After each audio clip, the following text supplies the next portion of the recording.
کہ ابو داؤد میں حدیث ہے کہ امی عائشہ رضی اللہ تعالیٰ عنہ نے فرمایا، یہ ابھی میں ذکر کر چکی ہوں پہلے، کہ نبی صلی اللہ علیہ وسلم نے پوری زندگی اعتکاف کیا ہے. پہلے سال 30 دن کا اعتکاف کیا، اور آخری عشرے میں کہا کہ مجھے بتایا گیا ہے کہ آخری عشرے کی طاق راتوں میں للت القدر کو تلاش کرو. بیسیکلی اعتکاف کا مقصد للت القدر کی تلاش ہے.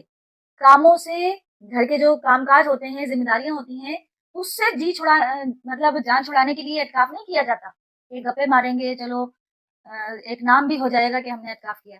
باقی اعتکاف سنت ہے، یہ بات یاد رہے کہ اعتکاف فرض نہیں ہے. قرآن مجید میں جو سورہ بقرہ میں ذکر آیا ہے، وہاں پر بھی حکم آیا ہے کہ حضرت ابراہیم علیہ السلام اور اسماعیل علیہ السلام کو حکم دیا گیا کہ خانہ کعبہ کو پاک صاف کرو، اعتکاف کرنے والوں کے لیے، طواف کرنے والوں کے لیے، رکوع اور سجود کرنے والوں کے لیے. تو وہاں پر بھی پتہ چلتا ہے کہ اعتکاف کیا جا سکتا ہے، لیکن اس کا اہتمام کیا جائے گا. نبی کریم صلی اللہ علیہ وآلہ وسلم کی حدیث مبارکہ ہے کہ ایک علاقے سے اگر ایک شخص اعتکاف کر لیتا ہے تو وہ پورے علاقے کو کفایت کر جائے گا.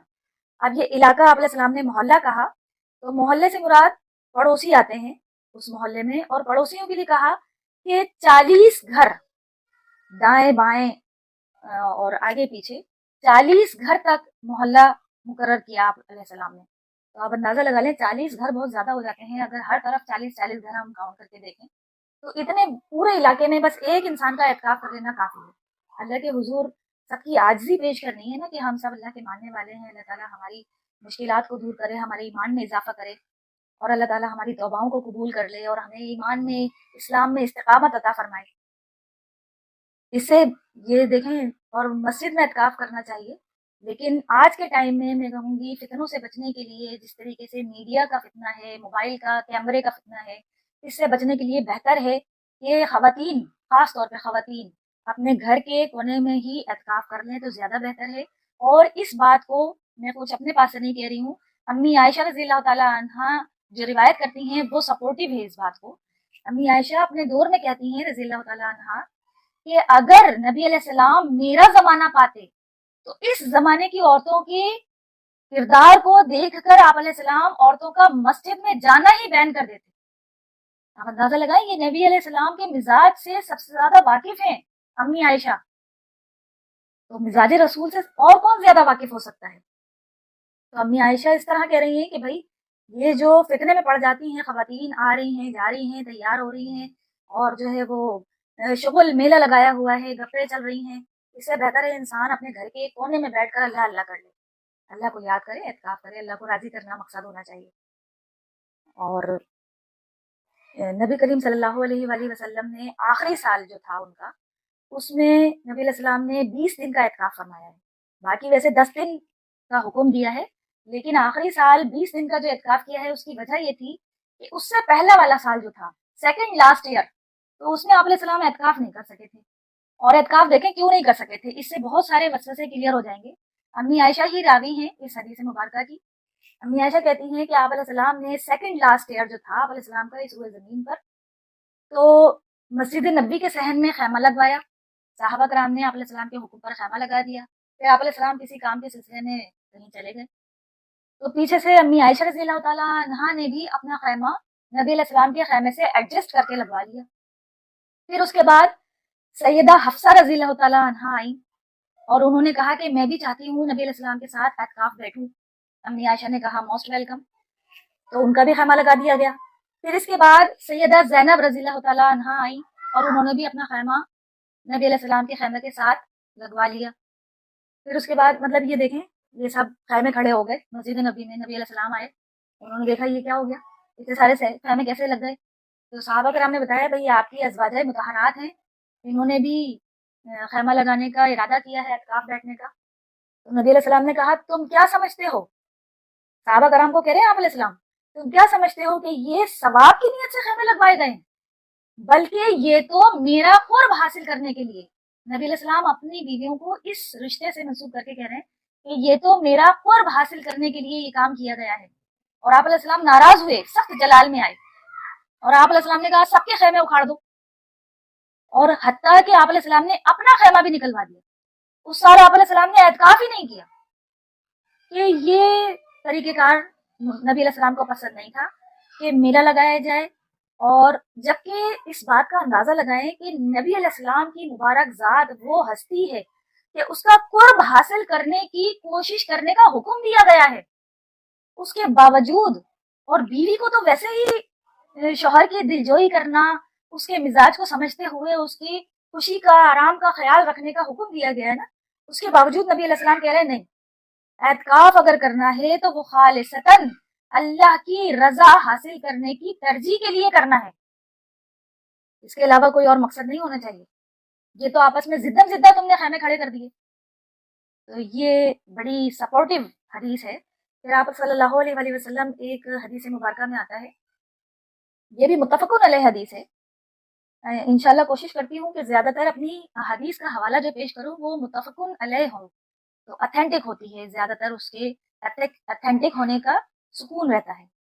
کہ آپ صلی اللہ علیہ وآلہ وسلم فجر کے بعد اپنے حجرے سے باہر آئے اور صحابہ کرام کو بتانے کے لیے آئے تھے بیسیکلی، کہ خواب میں دکھایا گیا تھا آپ علیہ السلام کو کہ ليلۃ القدر کون سی رات ہے، لیکن آپ نے باہر آ کر دیکھا کہ دو مسلمان آپس میں جھگڑ رہے ہیں۔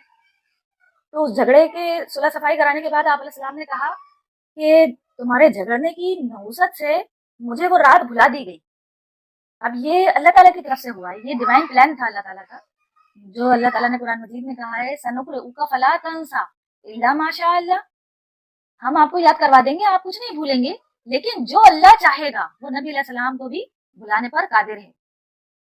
تو پھر اس کے بعد نبی علیہ السلام نے کہا کہ اب مجھے حکم دیا گیا ہے کہ میں تمہیں تعلیم دوں کہ آخری عشرے کی طاق راتوں میں 21ویں، 23ویں، 25ویں، 27ویں اور 29ویں رات کو ليلۃ القدر کو جاگنے کا اہتمام کرو، ليلۃ القدر کو تلاش کرو۔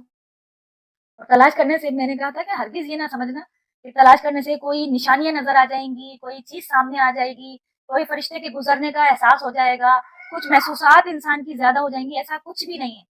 لیکن حدیث مبارکہ سے آپ کو کلیئر ہو جائے گا، نبی علیہ السلام نے کہا بس مجھے اتنا یاد رہا ہے کہ اس رات جو ليلۃ القدر کی رات ہوگی، اس رات جب صبح میں فجر کی نماز پڑھا کر فارغ ہوں گا تو میری ماتھے پر مٹی کا نشان لگا ہوا ہوگا۔ اور صحابہ کرام پھر اپنی حدیث میں روایت کرتے ہیں کہ آپ علیہ السلام جب ایک صبح 21ویں رات، صحابہ کرام کہتے ہیں کہ وہ 21ویں رات تھی کہ نبی علیہ السلام نے جب فجر کی نماز پڑھا کر فارغ ہوئے تو پھر آپ صلی اللہ علیہ وآلہ وسلم نے اپنا رخ انور جب صحابہ کرام کی طرف کیا تو آپ صحابہ کرام نے دیکھا کہ آپ صلی اللہ علیہ وآلہ وسلم کے چہرے مبارک پر، ماتھے پر مٹی کا نشان تھا، اور اس کی ریزن یہ تھی کہ اس سے پہلے والی رات مسجد نبوی میں بارش ہوئی تھی، اور بارش ہونے کی وجہ سے مسجد نبوی کی چھت جو تھی وہ ٹپکنے لگی، اور چونکہ کچا سب کچھ تھا، ایسے کوئی قالین تو نہیں تھے، نہ ٹائلز لگی تھی، نہ ماربل لگا ہوا تھا اس ٹائم، تو زمین گیلی ہونے کی وجہ سے اور مٹی پر ہی سجدہ کیا جاتا تھا۔ تو اگر کھجور کی چھال بھی بچھا دی جائے، کھجور کے پتوں کو بھی بچھایا جائے تو پھر بھی مٹی اوپر آ جاتی ہے، تو اس کی وجہ سے نبی علیہ السلام کے چہرے پر، ماتھے پر مٹی کا نشان نظر آ گیا۔ تو کچھ صحابہ کرام کہتے ہیں وہ 21ویں رات تھی، اور کچھ صحابہ کرام نے کہا کہ وہ 25ویں رات تھی۔ تو یہ صحابہ کرام میں بھی اس اعتبار سے اختلاف پایا جاتا ہے۔ بیسک مراد وہی ہے کہ ہمیں آخری عشرے میں 5 راتوں میں جاگنے کا اہتمام کرنا ہے۔ البتہ عبداللہ بن عمر رضی اللہ تعالیٰ عنہ روایت کرتے ہیں کہ نبی علیہ السلام نے ہمیں ليلۃ القدر کی ایک نشانی بتائی ہے کہ اس رات، اس شب قدر کی جو رات ہوگی، پھر صبح جب طلوع آفتاب ہو رہا ہوگا، اس وقت جب ٹکیا باہر آ رہی ہوتی ہے تو اس کی شعائیں، جو اس کی ریز ہوتی ہیں، وہ نہ ہونے کے برابر بالکل دھیمی ہوں گی، پورا دن دھیمی نہیں رہیں گی لیکن اس وقت دھیمی ہوں گی۔ یہ نشانی بتائی ہے ليلۃ القدر کی آپ صلی اللہ علیہ وآلہ وسلم نے۔ اب دیکھیں صحابہ کرام کو بھی کوئی چیز سامنے سے نظر نہیں آئی ہے، جیسے ہمارے یہاں پر بڑا مشہور اس طرح کر دیا جاتا ہے کہ جو ليلۃ القدر کی رات ہوتی ہے اس رات سمندر کا پانی میٹھا ہو جاتا ہے، یا کچھ لوگ کہتے ہیں دنیا کے سارے درخت اللہ کے سجدے میں گر جاتے ہیں۔ اب دیکھیں یہ کیسی کہانیاں ہیں جو بے مقصد ہیں، اور فضول امت کو اس کے پیچھے لگا دیا گیا ہے، جس کا کوئی لینا دینا نہیں ہے دین سے۔ بھائی اللہ تعالیٰ نے ایسی کوئی نشانیاں رکھی ہوتی تو اپنے محبوب کریم صلی اللہ علیہ وآلہ وسلم کے اس مبارک زمانے میں ہوتا، یا صحابہ کرام کے مبارک زمانے میں ہو جاتا، ایسا کچھ بھی ان کو نظر نہیں آیا۔ وہ لوگ بھی 5 راتوں میں عبادت کیا کرتے تھے اور ليلۃ القدر کو تلاش کیا کرتے تھے۔ بہرحال اعتکاف کے حوالے سے ایک بات اور کلیئر کر دوں کہ خواتین کے لیے گھر میں اعتکاف کر لینا جائز ہے، کر سکتے ہیں، کیونکہ اگر مساجد میں صحیح طریقے سے مطمئن ہو جانے کے تک انتظام نہیں ہے تو پھر گھر میں ہی کر لینا زیادہ بہتر ہے۔ تو اعتکاف کا بیسک ریزن، بیسک مقصد جو ہے، بنیادی مقصد للیلۃ القدر کی تلاش ہے، اور للیلۃ القدر کے حوالے سے آگے ڈیٹیل ذکر کروں گی انشاءاللہ اس کو، لیکن اتنا بتا دوں کہ للیلۃ القدر تلاش کرنے کا ہرگز یہ مراد نہیں ہے کہ کوئی چیز نظر آ جائے گی یا ٹارچ لے کر تلاش کیا جائے گا، ایسا نہیں ہے۔ بیسک مقصد صرف اور صرف اللہ کو راضی کرنا ہے، اللہ کی طرف متوجہ ہونا ہے۔ جو اعتکاف کے لغوی معنی بنتے ہیں نا، وہ ہے چمٹ جانا، دھرنا دے کر بیٹھ جانا اللہ کی چوکھٹ پر۔ اب یہ پاکستان والا دھرنا نہیں ہے کہ ٹائر جلانا شروع کر دیا جائے اور پتھراؤ شروع کر دیا جائے۔ مقصد یہ ہے کہ اللہ تعالیٰ کے حضور اپنے آپ کو اس طرح پیش کر دینا کہ دنیا کو بالکل ہم نے خیر بات کہہ دیا، اور اللہ تعالیٰ سے اپنی گناہوں کی کفارہ حاصل کرنے کے لیے جستجو میں لگ گئے ہیں۔ یہ مقصد ہے کہ اللہ تعالیٰ کے حضور اپنے آپ کو پیش کر دینا، اپنا سب